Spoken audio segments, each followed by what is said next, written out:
Let me start by saying good morning, Philadelphia. I am here with Philadelphia Fire Commissioner Jeff Thompson, Deputy Managing Director Don Morales, and other leaders of our emergency and public safety teams for the city of Philadelphia. Commissioner Thompson will follow me and provide you with an update on what has taken place overnight at this site. And you know, this is where the parking garage collapsed last Wednesday and claimed 3 lives.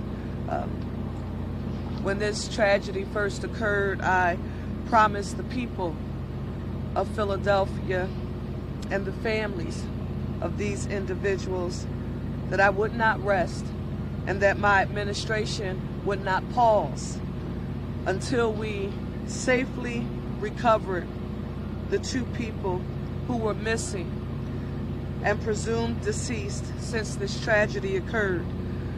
A 3rd person who was recovered the day of the incident passed away from his injuries at Penn Presbyterian Medical Center.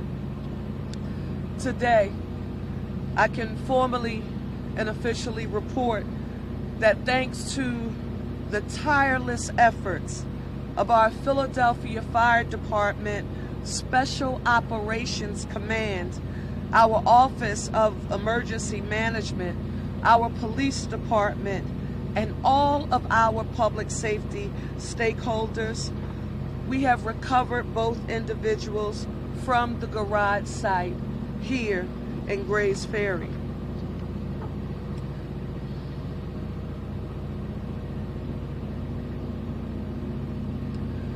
Philadelphia, our first responders have recovered, and it's important that you know this.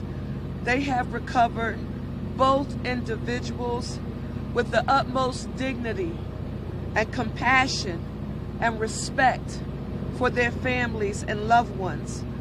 All 3 men who perished were members of Ironworkers Local 401, led by Kevin Boyle, and members of the Philadelphia Building and Construction Trades, led by Ryan Boyer.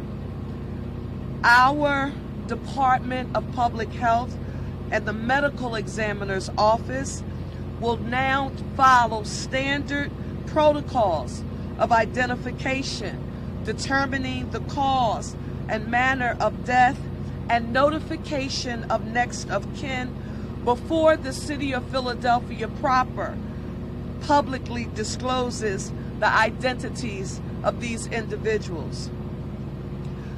To the men and women of Local 401 and every member of the Philadelphia Building and Construction Trades, I want you to know that Philadelphia feels your pain, that Philadelphia prays for you, and I want you to know that your city stands with you. Since this tragedy occurred, I promised the people of our city that we will get to the bottom of what happened here in Grays Ferry. With this in mind, I want you to know that I will sign an executive order right now, today, directing our city solicitor and law department to conduct a full and comprehensive and independent investigation into this parking garage collapse. I want you to know that the executive order states that a thorough and independent and transparent investigation into the circumstances that led to this tragedy is warranted, so that all relevant facts established and accountability may follow where appropriate.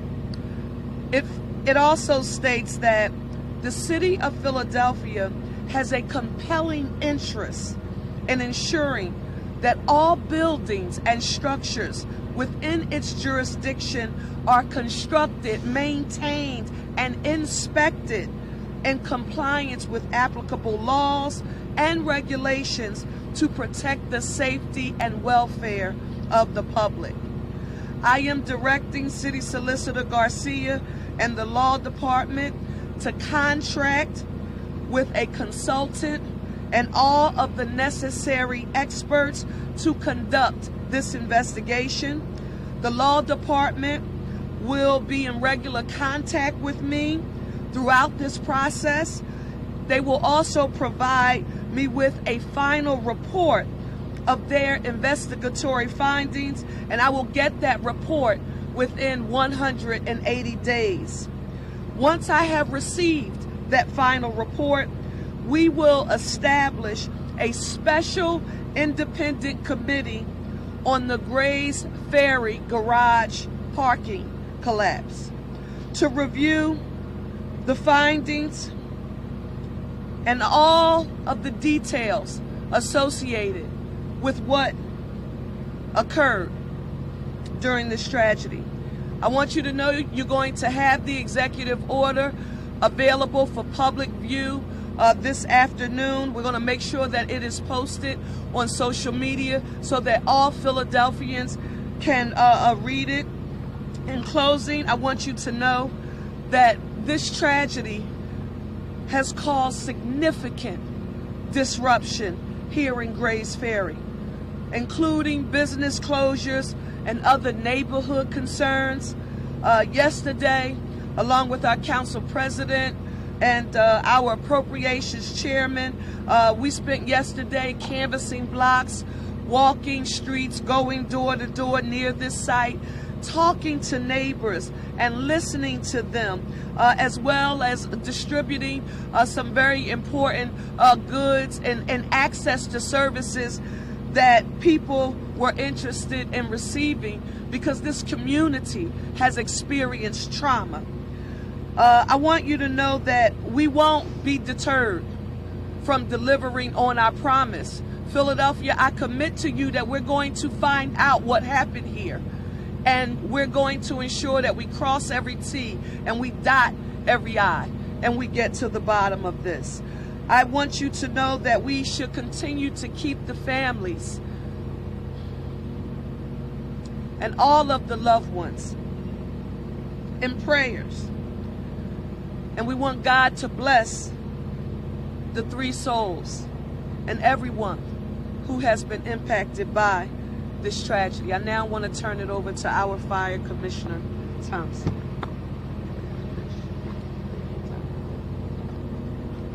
Thank you, Mayor Parker.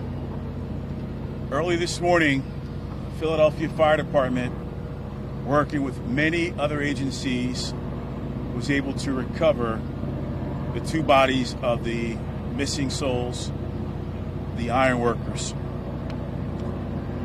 After 5 days of incredibly hard and challenging work, what began on Wednesday when we had a collapse of a garage under construction, the fire department approached as a search and rescue mission.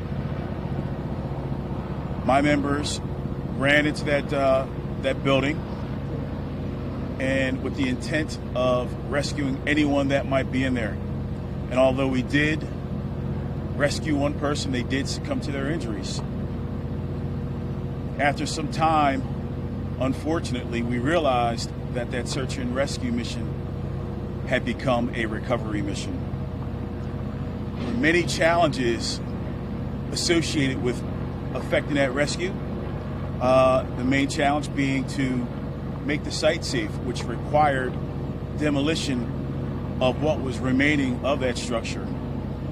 That in and of itself was an incredible challenge, but with the help of many agencies and consistent work, we were able to make that site safe enough for the members of the Philadelphia Fire Department to search for any people that may be inside.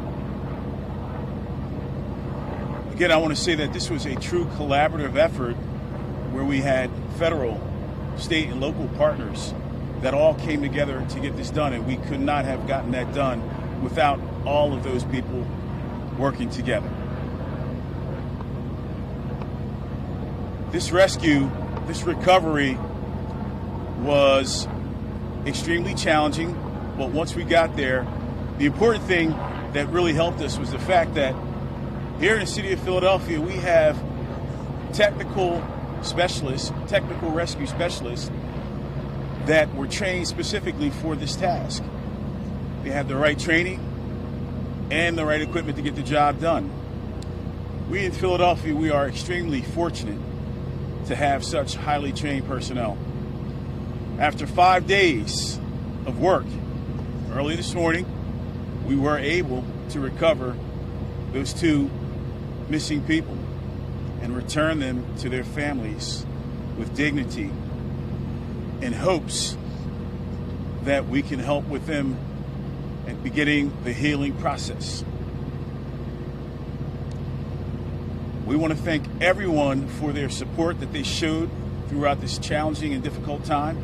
And I would ask that everyone continue to pray for the families of all those who were affected and for all of those who spent so much time working to bring this to a resolution. Thank you very much.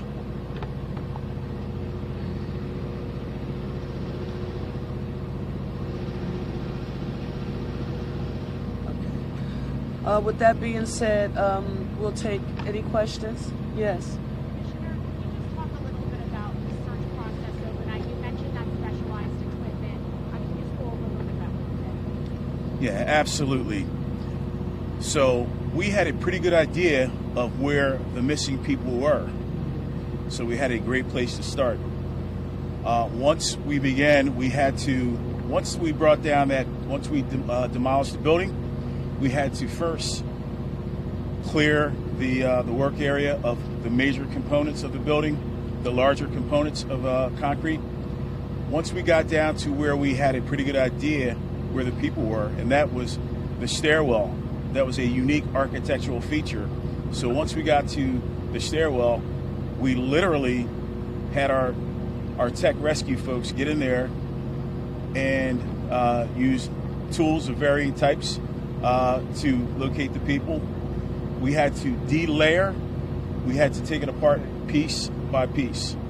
And at some point in time, we were actually using shovels, buckets, and our hands to get to the people. But basically, we had to de-layer the area where we knew they were at. We also were assisted by, we had our canine, our human remains detection canine, to help us locate that as well.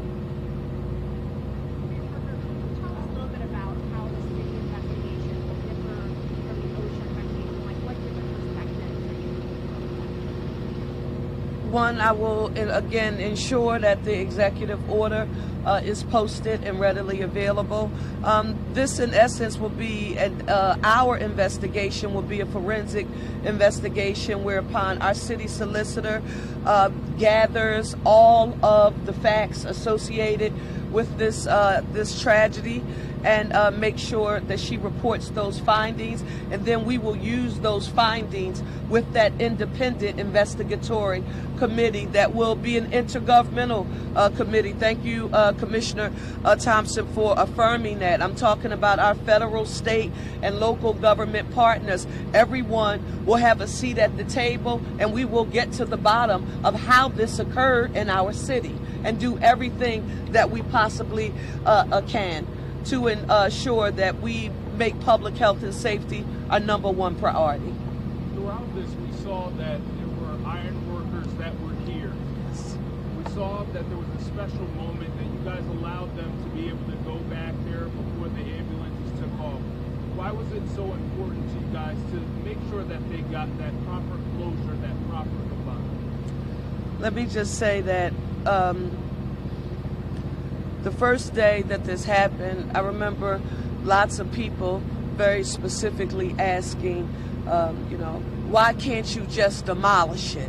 Why can't you just get the structure down? And how long is it going to take? I know I may have sounded like a broken record, but I am unapologetic about the fact that we were going to do everything that we could to ensure that we recover those souls with dignity and respect, So as you stated, Commish, those families could begin the healing process. This was a tragedy.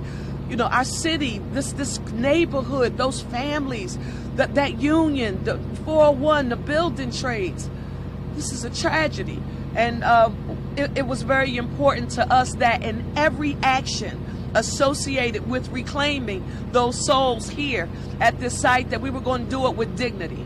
And that's what we did today. And I am proud of the first responders here in the city of Philadelphia. And when you hear, I know you all hear me talk about this concept of One Philly, you really get a chance to see it in action when you see our first responders all come together. Again, federal, state, and local officials, and everyone working as hard as they possibly can to address the matter at hand. And for that, I'm very grateful. How long will the area be shut down for?